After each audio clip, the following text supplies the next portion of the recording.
I'm Mary Barker and I'm a Professor of Psychology and Behavioural Science here in the Faculty of Medicine at the University of Southampton.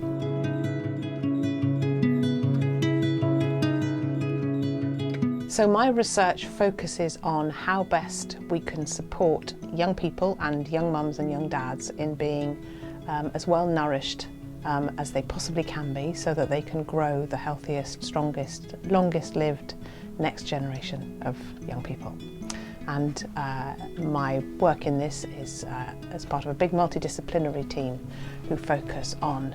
particularly nutrition and growth, but also all the behavioural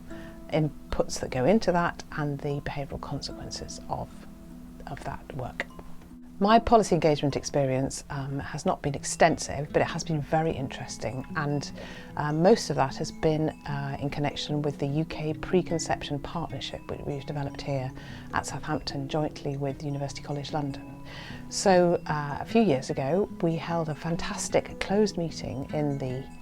Lake District in the north of England, where we gathered together multidisciplinary scientists and policymakers from all over the place to think very hard about how best we might invest in health before conception, so getting mums and dads in the best possible health before they conceived and were pregnant and had their next generation, in order to, as I said, build the next generation, the strongest next generation. So we had this wonderful 5-day meeting locked in a fantastic hotel in the north of England,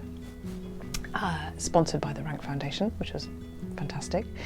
And at the end of it, we came out with a plan for how we were going to push forward with the science of this piece of research, but also with the policy engagement piece. And that has led to us developing, well, first of all, we published a series of papers in the Lancet. The Lancet commissioned a series of papers about preconception health, which involved quite a lot of engagement with policymakers, particularly from the Department of Health and Social Care.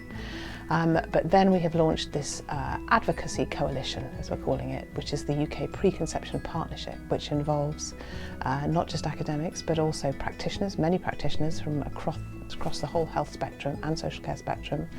but also representatives of the Department of Health and Social Care and from Public Health England, and we've been involved through our broad-ranging national partnership with the UKPP, as we call them. We have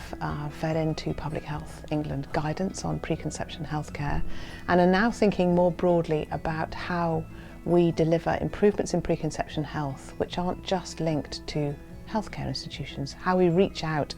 more broadly into maybe supermarkets or other arena where you can get in contact with young people and work with them to improve their health before they make even any contact with healthcare services in connection with having children. And one of the more interesting things that I've been involved in as part of the activities of the UK Preconception Partnership was a visit to the offices of Tom Watson, who at the time was Deputy Leader of the Labour Party, and Gareth Giles and I had a wonderful day out in London, going to Portcullis House. And we spoke to Tom Watson's team, who were very interested to hear about the work that we do here at the University of Southampton, but particularly about the implications for long-term health and for investment in early life and investment before conception,